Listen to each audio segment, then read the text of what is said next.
So try one week, do a really crazy subject line. Like I think I wrote a subject line the other day that said, "If you don't love this, I'll eat my face." I think that was a subject line. And a lot of people open that because it's like, what? It's like it makes people go, "Hmm."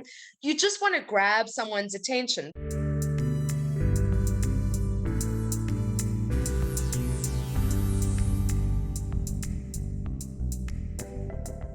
Welcome to another episode of Social PR Secrets. My name is Lisa Beyer, and I will be your host. Today's guest, I am very excited to introduce you to. Her name is Ashley Rennie, and she is coming all the way from London, and I am coming all the way from Celebration, Florida. And in this episode, we are going to be talking about the art of storytelling and copywriting. And Ashley caught my eye. I met her in a Facebook group, and she posted a quiz called "Which Grammy Award-winning superstar is your business? Take the quiz." And I was excited to find out that I am Beyonce, and Megan from my office is Taylor Swift, and London is Lady Gaga. So it really caught my attention. It was a fun quiz, and it was a deep dive into how important storytelling is when it comes to your copywriting. So in this episode, we go through all kinds of copywriting secrets, from copy that converts, how to find your brand voice, how to use your brand voice in social media content, and more. So with that, I want to welcome Ashley.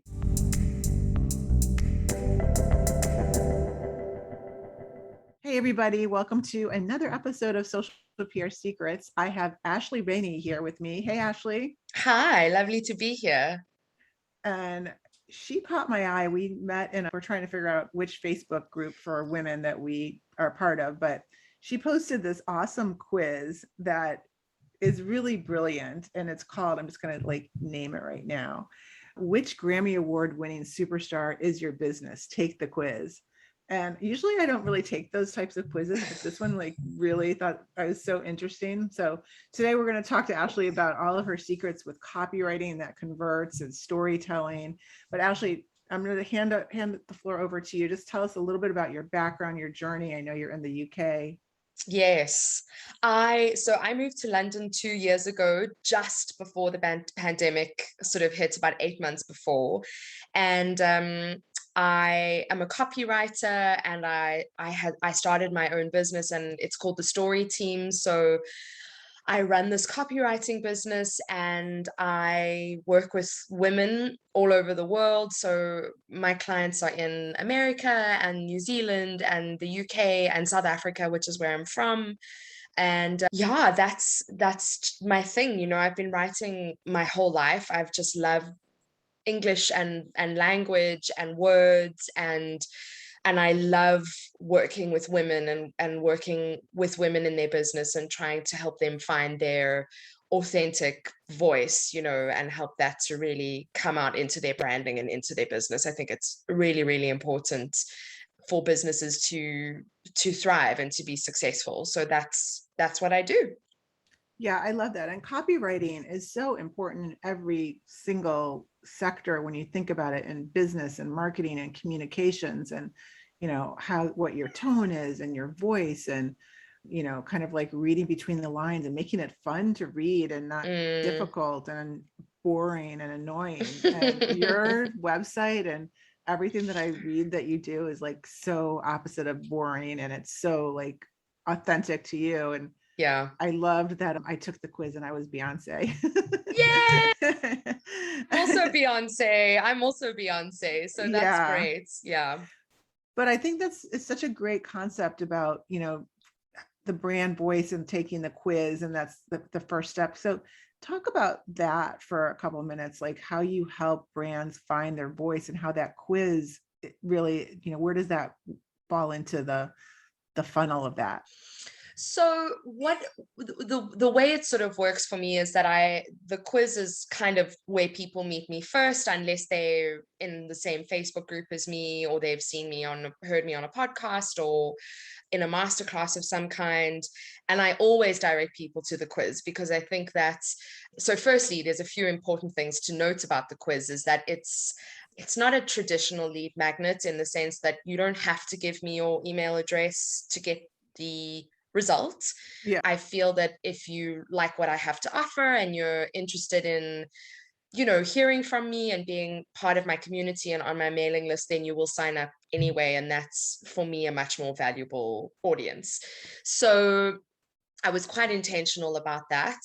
And so basically with the quiz, you take the quiz, you find out which brand voice you are, and the quiz is only 8 questions and they're lots of fun, and the quiz itself is very colorful and there's lots of gifts, and it's I've tried to make it visually very exciting because I think that's important. And then you get your answer, and if you give me your email address, then you are signed up to my list. And then I have a 5 email nurturing sequence which you get dripped out to you over sort of a period of, I would say, 2 or 3 weeks, and then you transfer to my main list, and then you get an email from me every week. So that's sort of where it sits. And the quiz is fun. It asks questions. I don't want to give the quiz away because I Yeah. want your listeners to go and take it for themselves. It's But very fun. yeah, like a couple of fun questions are: if your business was on a night out with its bestie, what would that night out look like? And then there's 4 options. Or if your quiz had a signature, theme song, what would that theme song be? And so the quiz is a lot of fun, and I think there's a lot of value in the answer that you get. So that's how it all fits together. And how did you come up with the idea for the quiz? I mean, it seems like it's a lot of work. I'm just curious, like It's a how lot long of it work. took you and what, if someone were to come up with a quiz, like it definitely seems like it's very much worth the investment, but kind of walk us through the back end of that.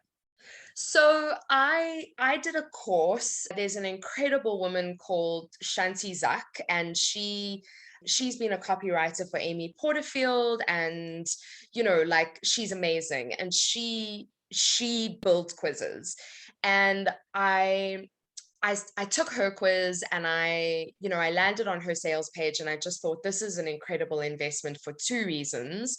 The first thing is that I want to grow my list, and I want to grow a list of people that, are really interested in what I have to offer and are like-minded. And I also want to, at some point, start building quizzes for clients because I think it's a great lead magnet. And I think people love a good quiz, and quizzes can be really bad. So the quiz has to be, excellent.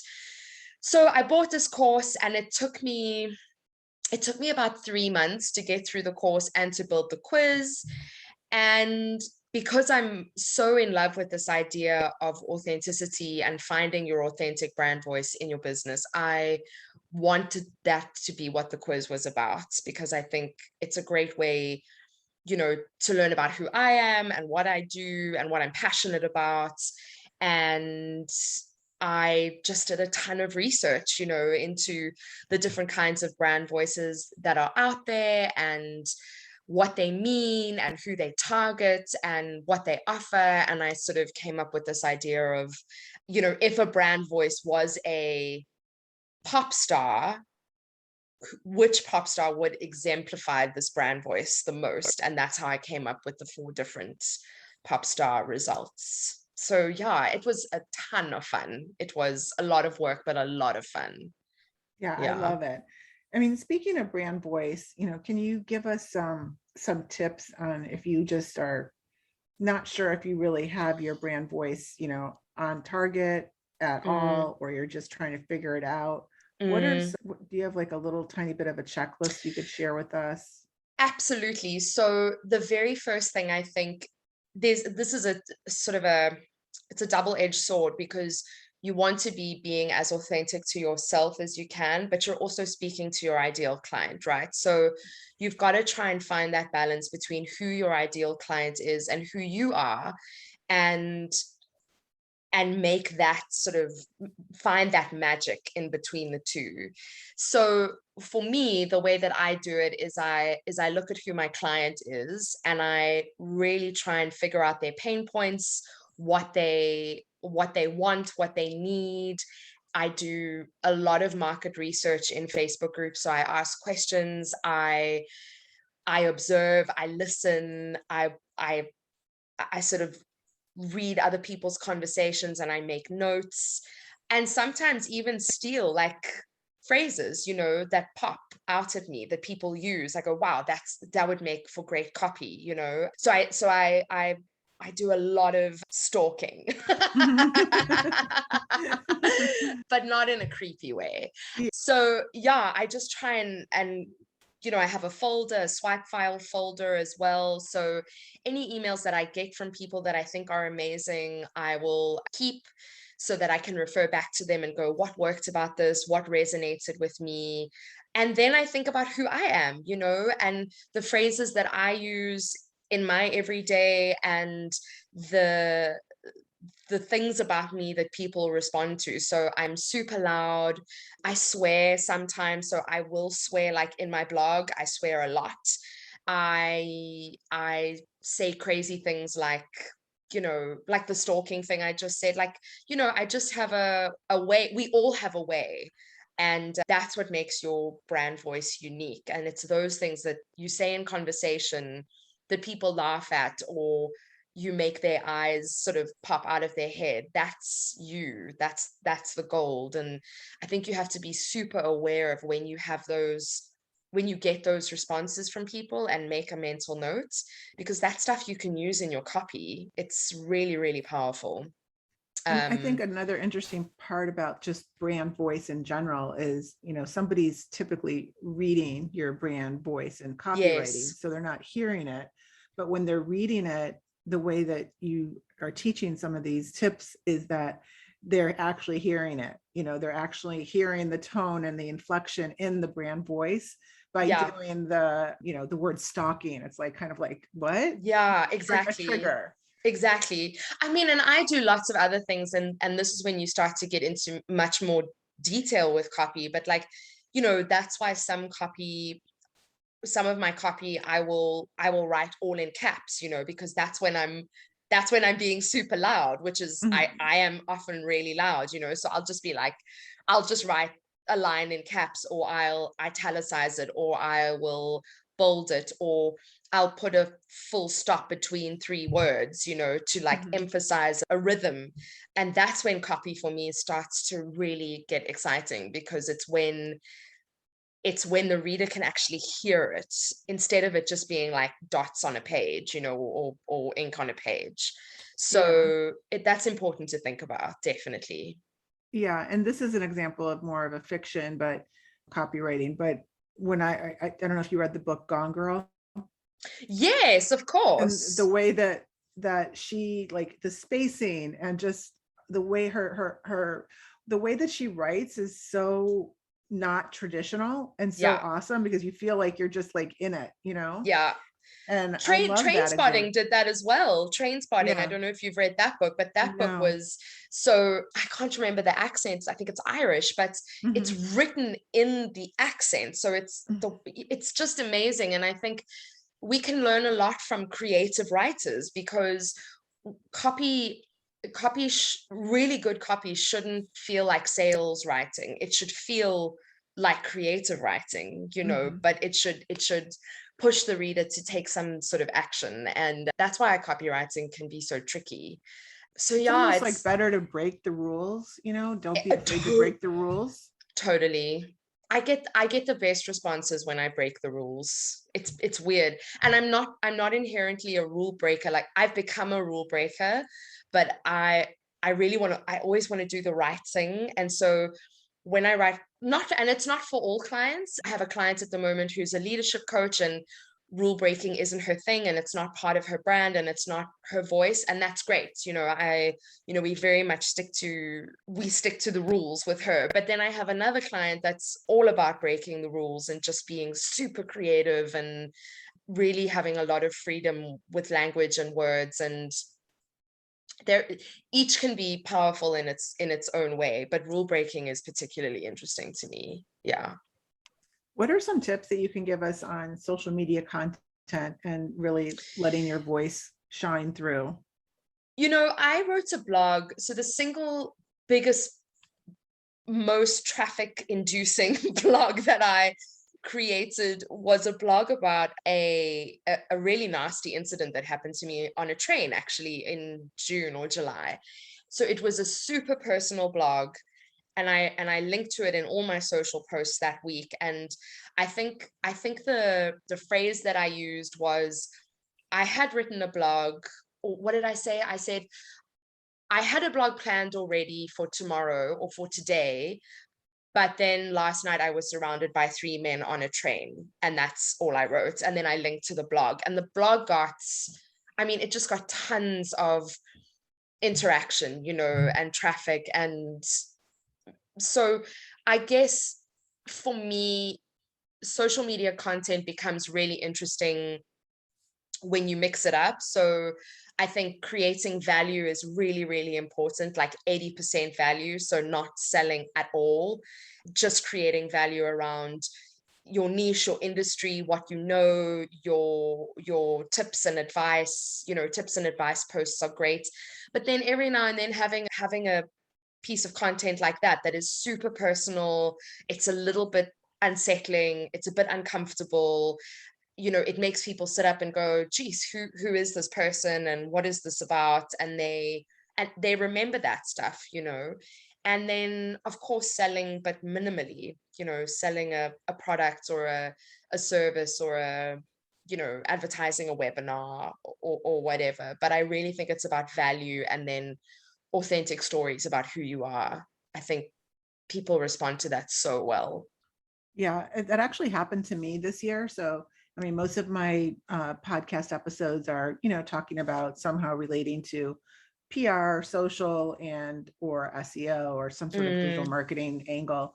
And earlier this year, I suffered from extreme burnout, and I just had a little bit of a meltdown and took a big break. And I came back with clarity and kind of reshuffled my business. And I did a solo episode on Social PR Secrets, just talking about, my life lessons, my transition, my burnout. And it's the most popular episode. And Yeah. people are were sending me messages like, Lisa, thank you so much for sharing. And I literally recorded it. And I'm like, is this I was the same. should I publish this? Is this going to be a huge can of worms? I know, I was the same, right? Because this thing happened to me, and I literally got home, and I was so upset, and I just wrote this thing, and I didn't publish it immediately. I slept on it, and I came back, and I edited it a bit, and then I published it, and I was like, oh, is this the right thing to do? And it was absolutely the right thing to do. And I think, you can't do that all the time. You can't do that with all your posts or all your content, because then it's too much. But I think it also makes people feel like they're being seen, right? Because I'm sure a lot of your listeners have experienced burnout, and they, I think it's great for people to identify with you and go, wow, yeah, this woman and I have been through the same experience, and that's amazing. And I feel like I'm more connected to her now. And so I think never be afraid of telling those stories, about what's happening in your life, and owning that, and also saying, I'm really scared to talk about this, but here we go. Let's see what happens. Ironically, so this weekend, I was cleaning out my Google Drive because I reset my business. So a lot of what I was doing, I'm not doing anymore. So I'm archiving stuff, going through stuff. And I had this folder called Lisa's Writing that I haven't put anything in it in years. And I think I created it 5 years ago, just for somebody told me just start a folder and just write every day. And don't worry about publishing. You're not writing for anything. You're writing for you. And I found this article in it, and the title was, I Want Your Life. Do you still work? It looks like you're always on vacation. And it's this article that I wrote and never published. And I don't even really remember writing it. And it's still very relevant. And Yeah. so I'm going to publish it. It's 5 years old, Publish but it, it's like, do yeah, it, and yeah. I email mean, me. I want to read it. yeah, Tell me about yeah. it. But I can remember what triggered it, because I was annoyed that people were like, oh, you always look like you're on vacation. Your life must be so perfect, And I'm like, well, that's because you don't hear about all that shit that happens in the background, Yeah. So I wrote this article just to kind of like vent to myself, but now I'm Yeah. going to publish it.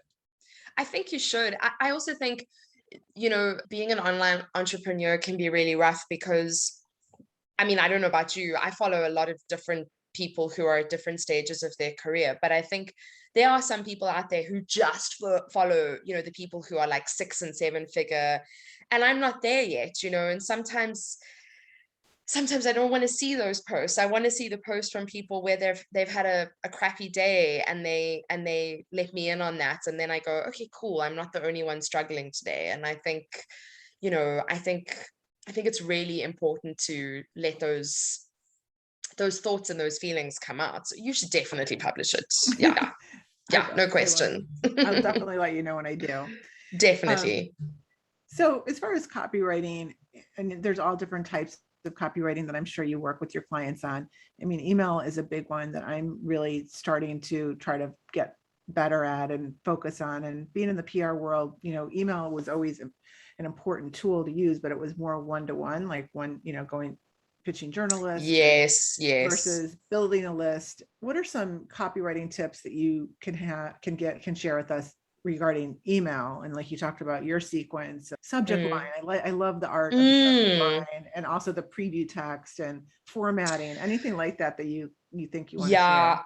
So I write so many emails. I write emails for all my clients and I completely love it. And so I think the thing to remember about email is that, yes, you're writing to your whole list, but actually when that email arrives in the inbox of that person, you're only writing to them. And it took me a really long time to understand that I can't write things like, how are you all doing?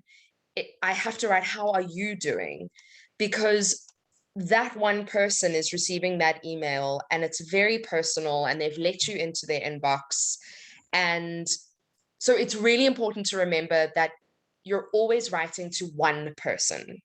That was like the biggest thing I had to understand. The second thing I think is, for me, and I think one of the reasons why my emails work is that I think about my best friend when I write my emails, and I write my emails as though I'm writing them to my best friend, because it makes me a little bit more relaxed. I write the way I speak when I do that. And it's also, I don't know, it's just more conversational. So that's the second thing that I would think about. The third thing is to, when you're thinking about subject lines, I don't think there are any rules with subject lines. I think that sometimes you need to do tests and you need to see what works and what doesn't work for yourself and for your audience. So try 1 week, do a really crazy subject line. Like I think I wrote a subject line the other day that said, if you don't love this, I'll eat my face. I think that was a subject line. And, a lot of people open that because it's like, what? It's like, it makes people go, you just want to grab someone's attention. But then if it's something where you're offering a really super amazing, valuable, free experience to someone, then you might want to make it much more sort of normal and be like, I'm running a free VIP day. Not that a VIP day would ever be free, but I have a free day happening where, how would you put this into a subject line? Learn all my copy skills in an hour for free. That's, people might click on that because they're struggling with their copy. It's an hour. Exactly. What do they have to lose? So depending on what your email is about, that will obviously dictate your subject line, but I would play around with it. I would play around with subject lines, and I would also play around with your preview text, make it enticing, make people go, oh, wow, I wonder what this is about. So I don't know, be a bit brave. Don't ever write, I hope you're well, or I hope this email finds you well in your Oh my preview God, line, that's like because literally it's one of my biggest pet peeves. When I get an email from somebody that says, "Hi, my name is, I hope yeah. you are well." It's like the biggest filler 2 sentences that are so No, that's, unnecessary. I mean, that preview text and that subject line is like prime real estate. You want your juicier stuff going in there, you know. So, you know, one week try be wacky, one week try and be a bit more middle of the road, but lots of value.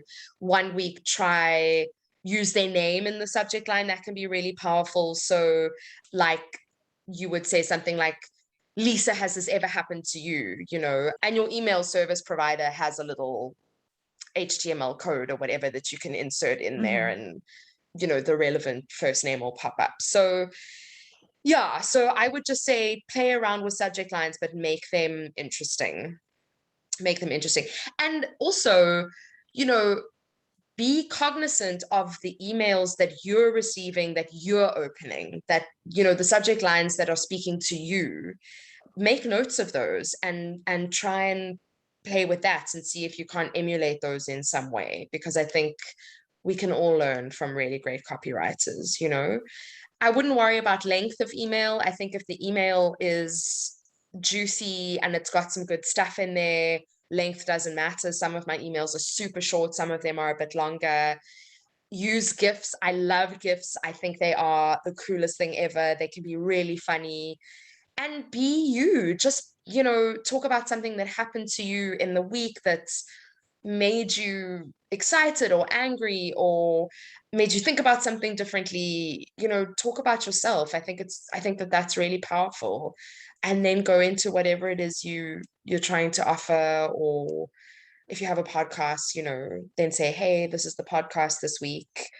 But I think writing to people like you're writing to a friend can be a really great way to start with emails. Do you have any advice or even some resources on unnecessary words and filler type of words, like how to, a list of, like, for example, my pet peeve is like using the word great to describe something because it's just like so generic. Yeah, I do have actually. So I have a copywriter friend who's amazing. I've learned a lot from her. And if you have any adjectives that start with the qualifier very, so like very excited, what could you say instead of very excited? You could probably say something like exhilarated, or maybe, I don't know, maybe titillated's too much. Like I would use the word jazzed. I'm totally jazzed, you know? Mhm. So anywhere where you have a very and then an adjective, I would, it's excited. No, is excited an adjective? Yeah, yeah. Is it? Anyway, it doesn't matter. Every time you have a very, try and see what comes after the very and replace the very and that word with another more powerful word. So you can do that. I think great's another one that you can totally can and come up with something more exciting. My thesaurus lives on my table. So my thesaurus is with me all the time. And if I ever read an email that I've written and I go, I don't know, this isn't working, I will pick up my thesaurus and see what's in there. So have a thesaurus. I can recommend that. And I think, and you know, phrases. So I hope this email finds you well. You know, it's just, you're not writing to your accountant, you know, you're writing to your list, and they want to be, you know, it's like when I have a gap in my day, that's when I go into my emails and I read all the emails that I've got from people whose list I'm on, because I want a moment of inspiration, or I want a moment of laughter, or I want a moment of something. And so, you know, avoid phrases that are going to clutter your email. Take them out. Just take them Mhm. out and use those phrases that are very unique to you. So I'm totally jazzed. I say things like, shut the front door, I was so excited, or shut the front door in your face, this is going to be the best day ever. Do you know what I mean? Like little things that I Yeah. say in my life, I'll put that into my emails, because Yes. that's me, you know. And then there are power words that you can you can use. I can send you a list. You could send it Yeah. out to your people if Yeah. you want. Yeah. That would be Yeah. great. I read an article a few years back, and one of the it's like maybe the top 5 unnecessary words, and one of them Mm, was the word that. And so it challenged. It said go to, like, take a document or article that you write, or I get from one of my writers, and I'll just do a find for the word that. And in mm, 99% of the cases, you can just delete the word and the sentence is cleaner.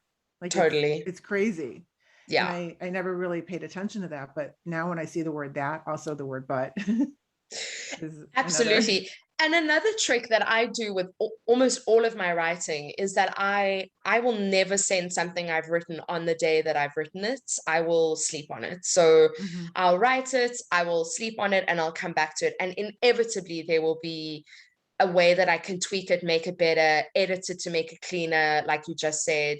And really, really great copy is actually about editing. It's Mhm. about taking out the stuff that is unnecessary, taking out the stuff that clutters the message, and getting it clean and crisp, and connecting the thoughts. That's great copy. Yeah. I love that. I love that. Mm. Will you share with us some of the offerings that you have to your prospects when it comes to brand Yeah, voice and copywriting? Yeah.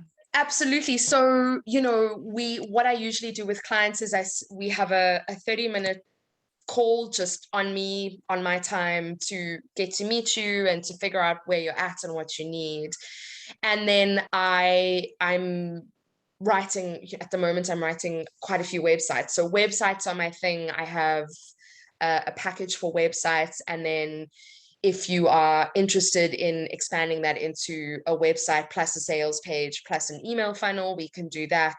So, I can mix and match different offers depending on what it is that you need. Some of my clients just want me to write their blogs, and that's what I do. So it's really entirely up to you. I am writing quizzes for people, so I do have a package for the quiz if people are interested in that. But as I say, that 30-minute call, we can just chat and discover what it is that you need.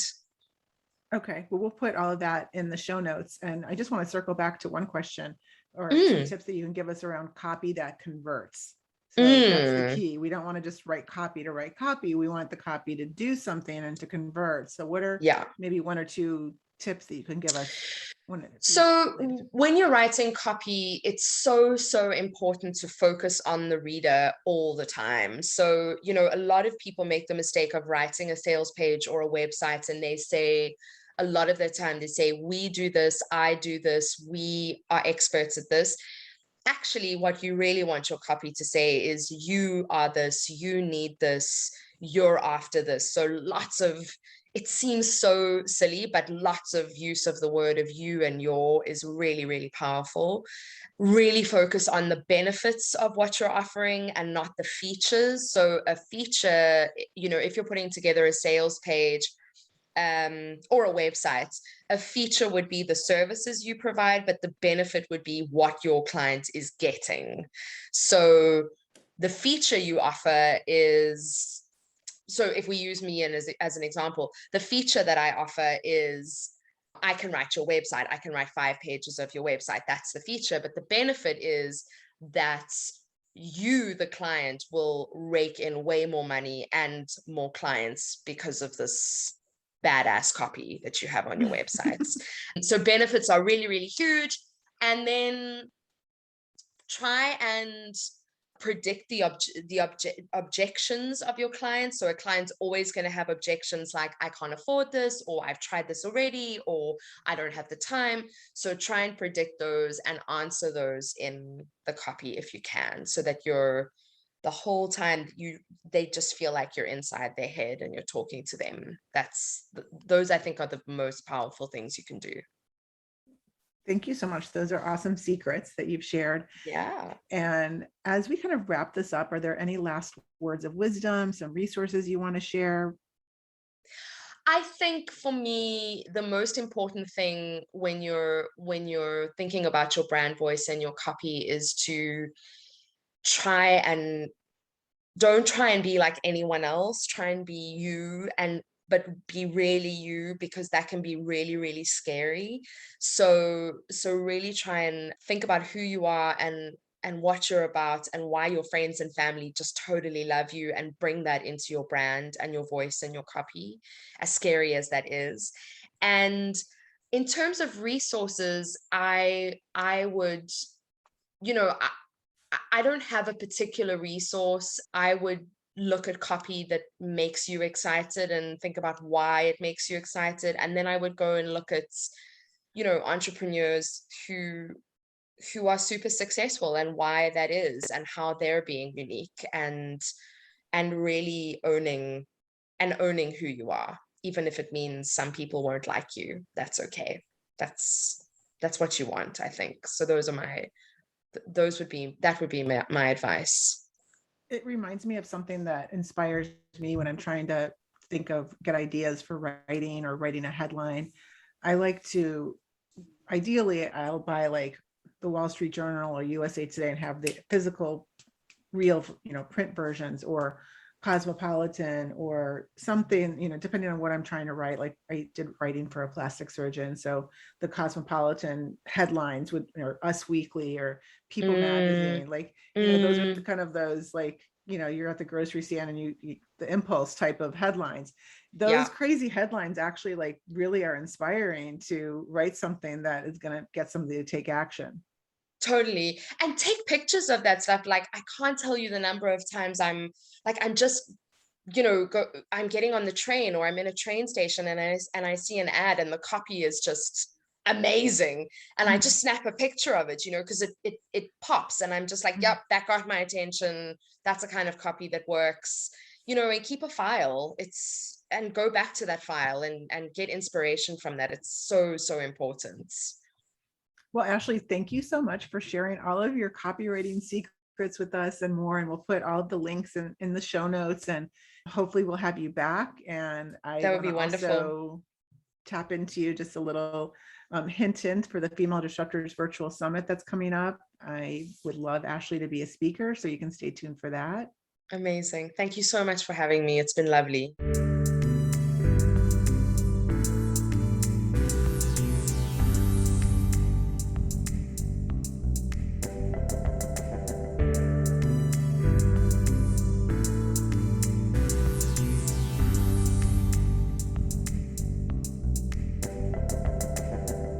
Thank you for listening to this episode of Social PR Secrets. If you like what you heard, check out the book on Amazon or follow our blog at socialprsecrets.com. This episode was sponsored by The Buyer Group, a social PR agency striving to keep our balance in the digital world, practicing public relations, social media, and search marketing, while occasionally drinking a glass of wine or two for the best creativity and results. Thank you all for tuning in. If you would like to get a free chapter of Social PR Secrets, go to socialprsecrets.com/free.